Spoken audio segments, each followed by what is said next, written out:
अब हम one word substitution की बात करते हैं। वन वर्ड सब्स्टिट्यूशन का मतलब क्या होता है कि काफ़ी सारे वर्ड लिखे होते हैं, उसके प्लेस पर वन वर्ड लिखना।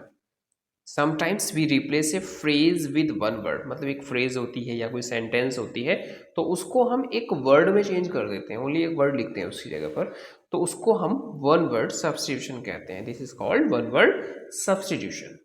मतलब काफ़ी सारे वर्ड एक साथ लिखे हुए हैं, उसके प्लेस पर हमने एक वर्ड लिख दिया तो उसको हम बोल देते हैं one word substitution, right.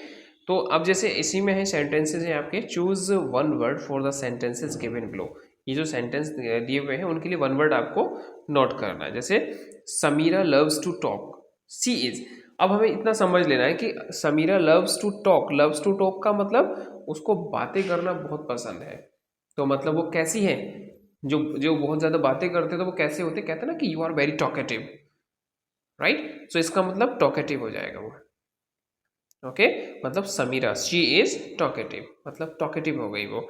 And Raghav feels that good things are more likely to happen that then bad things, मतलब ही इज ऑलवेज, मतलब राघव कहते हैं, राघव कहता है कि फील्स दैट, राघव फील करता है कि जो गुड थिंग्स है are more likely to happen, वो ज़्यादातर घटित होनी चाहिए देन बैड थिंग्स की कंपेरिजन। मतलब ही इज ऑलवेज ऑप्टिमिस्टिक, मतलब इन सारे वर्ड्स के लिए किसका यूज करते हैं, ऑप्टिमिस्टिक, ऑप्टिमिस्ट होते हैं, मतलब ये जो राघव है वो ऑप्टिमिस्ट है, राइट।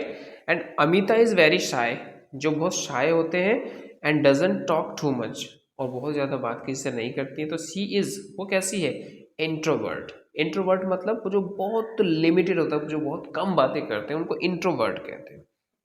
ओके, तो ये ध्यान रखना है कि Amita is very shy and doesn't talk too much, बहुत शाय है, वो ज़्यादा बात नहीं करना पसंद करती है, तो इसका मतलब क्या है, वो इंट्रोवर्ट है, लिमिटेड है, राइट। एक्सट्रोवर्ट वो होता है जो बहुत ज़्यादा बातें करते हैं, इंट्रोवर्ट जो लिमिटेड है, मतलब शाय, जो शर्मीले होते हैं, जो कम बातें करते हैं, तो उनको हम इंट्रोवर्ट कहते हैं। And Gurpreet father is planning to write his life story, Gurpreet के फादर प्लान कर रहे हैं अपनी लाइफ की स्टोरी लिखने के लिए। In other words he wants to write his, जैसे गुरप्रीत के फादर अपनी हिस्ट्री लिख रहे हैं, अपनी स्टोरी लिख रहे हैं। जब कोई अपनी स्टोरी लिखते हैं तो वो कहलाता है ऑटोबायोग्राफी, और जब कोई दूसरा स्टोरी लिखता है तो वो कहलाता है बायोग्राफी। ओके, तो ये अपनी स्टोरी लिख रहे हैं तो ऑटोबायोग्राफी कहलाएगा। रीना सेल्स फ्लावर, जो फ्लावर को सेल करती है वो क्या कहलाती है, florist.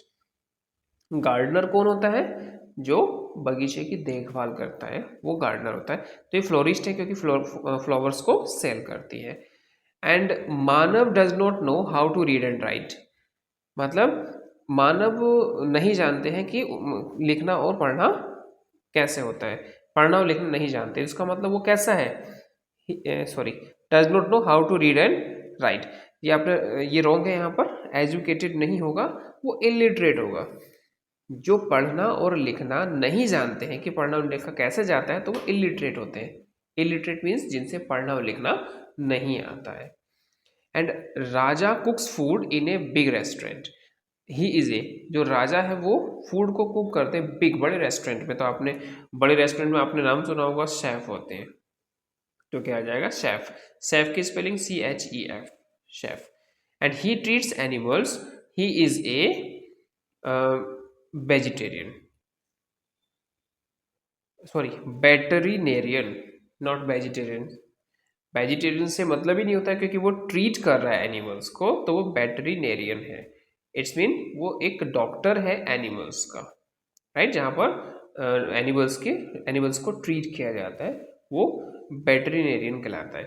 And Meera wants to write for a newspaper when she grows up, Meera wants to write for a newspaper, Meera newspaper के लिए लिखना चाहती है, मतलब न्यूज़पेपर में वर्क करना चाहती है। व्हेन शी ग्रोज अप, जब वो बड़ी हो जाएगी तो वो क्या बनना चाहती है, जर्नलिस्ट।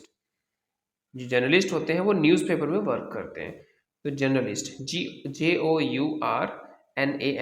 वो जर्नलिस्ट कहलाएंगे। एंड अमन्स ब्रदर, कि जो अमन का भाई है, gives judgements on cases in a law court.